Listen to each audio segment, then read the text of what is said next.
Hey guys. So in the last video, I talked kind of about the top 10, what the top 10 cities look like for the 2016 census. This video is going to be more broadly talking about the census as a whole, every city or most of the cities above 100,000, and what I noted from the change from 2015 to 2016 and the overall change from 2010. So, like I said on the other video, the top cities remain the same. Phoenix gained the most of any city by raw quantity of people of any city in the country, which is sad. It gained twenty, about 20,000, I think. Maybe that's it. 20 to 30,000 people from 2015 2016, which shows an overall decline in the growth of cities, which has been going on for decades, really. But Chicago dropped the most of any city in the above 100,000, dropped 8,000 people. Even though it shows a slight gain since 2010, that's not indicative of recent trends. San Jose has become stagnant in growth. Texas's growth is its lowest it's been in years, although it did still gain about 14 to 17,000 people, and it'll be the next city to pass a million. Jacksonville surprisingly showed a good bit of growth because it did look like it was becoming stagnant for a while there. San Francisco has continued this amazing growth for a city by its size in terms of land area. It doesn't have any more room to grow out. So I guess it's growing up, but it's not going to be able to sustain this amount of growth for long. So I doubt if it'll pass Jacksonville. Columbus surpassed Indianapolis, become 14th largest city in the country, which we all knew that was going to happen. Indianapolis has been stalling in growth since 2010. Fort Worth continued to shoot up the list into the soon to be in the top 15, and will be. It'll surpass Indianapolis next year. So will Charlotte, probably, for that matter. Seattle continues its unprecedented growth, but again, like San Francisco, it doesn't have any more room to really grow out. Let's see. So El Paso has become stagnant pretty much in growth. I think the reason it gained some 5.23% since 2010 is because it annexed a bunch of land in the early part of the 2010s. Washington, D.C. is another city, as well as Boston, that won't be able to sustain its current growth. And I frankly don't know why it's growing. Their cities are growing because they're pretty much a trash heap overall. Detroit continues to shrink. Nashville surpasses Memphis to become the largest city in the state of Tennessee. We all saw that coming. Oklahoma City continues its growth despite the tornadoes, constant earthquakes due to the crooked oil people fracking out there. Baltimore is shrinking pretty quickly. Let's see. Atlanta, after experiencing a loss in the last 30 years in population in general, has skyrocketed in the 2010s, but although it won't be able to maintain its growth for too long. Long Beach is shrinking despite the gain since 2010. This is since 2010, not since 2015, 2016, because the changes would look a lot more minuscule and even being the negative for most cities for that period.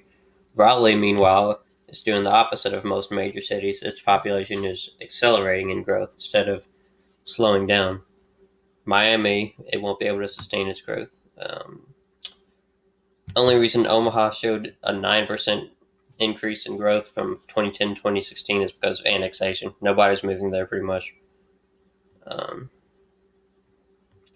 Oakland, one of the most dangerous cities in the country, for some reason continues to add in more people. New Orleans continues to grow fast, but that's just because people are moving back after the hurricane. Still, people are relocating back there. Wichita, for some reason, not people aren't very attracted to Wichita.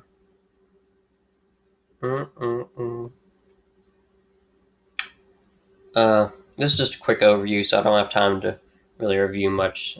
But also, if you didn't see earlier, Mesa is the largest, technically, suburb in the country, suburb of Phoenix, with almost 500,000 people. In Nevada, the second largest city, ironically, is a suburb of Las Vegas. It's not Reno. It's Henderson, Nevada, which does not have a skyline. It's a boring city, but it probably does have some good Mexican food. So, I guess points there. A lot of the big suburbs in Texas, the population has been slowing in growth for years now. And because for one thing, they only have like at the most 70 square miles of land in their jurisdiction. So people are the suburbs have sprawled out, and they're just gonna have to start building in downtown, like they should have done a long time ago, making these cities and big cities like they really are. If you're above 100,000, you're a real big city. Uh, okay, so Irvine, California, continues to be the fastest growing large city in California, um, but it's not going to be able to maintain that growth for too much longer. Jersey City grows for an unprecedented amount of any city in New Jersey, considering it only has 14.8 square miles. That's even smaller than my city.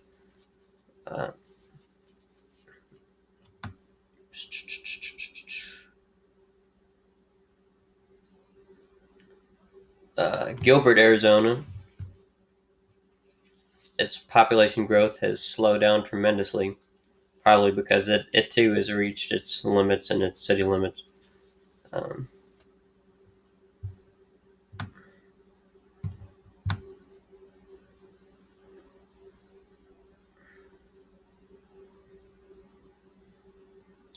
Birmingham, Alabama, my city.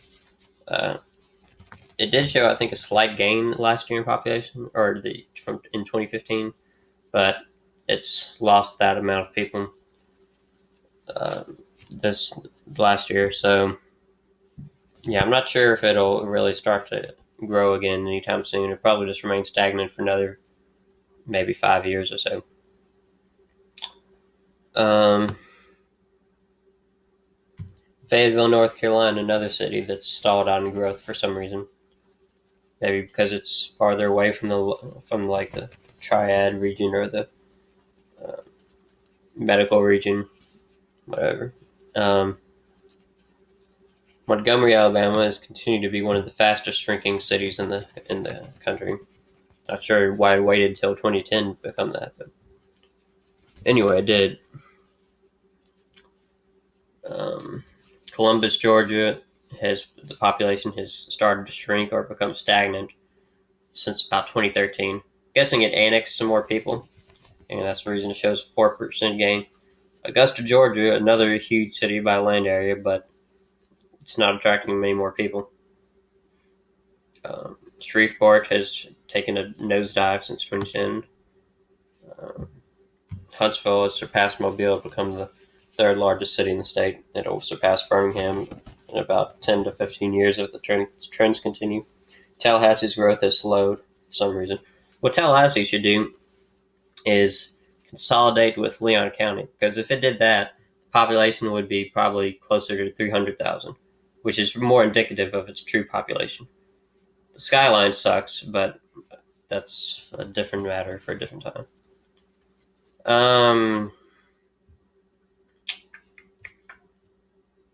Knoxville continues to grow after shrinking for years before 2010.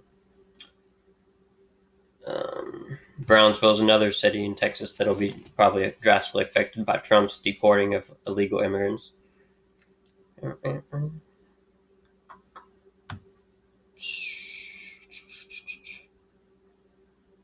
A lot of these cities too are actually shrinking, starting to shrink a little bit in population, like Garden Grove, California, or Mesquite, Texas, Odessa. Some of these, they're you know they're older suburbs, and so their populations have reached their limit basically. And unless they start building up in a frenzy like San Francisco has, then that's going to continue. They're going to shrink and become crime riddled. Frankly, McKinney, Texas, growth is pathetic compared to the 2010 period.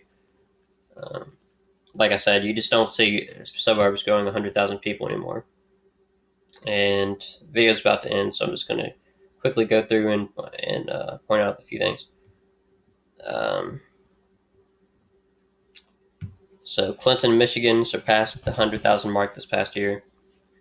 So did San Angelo, Texas, Lakewood, New Jersey. Um, The lead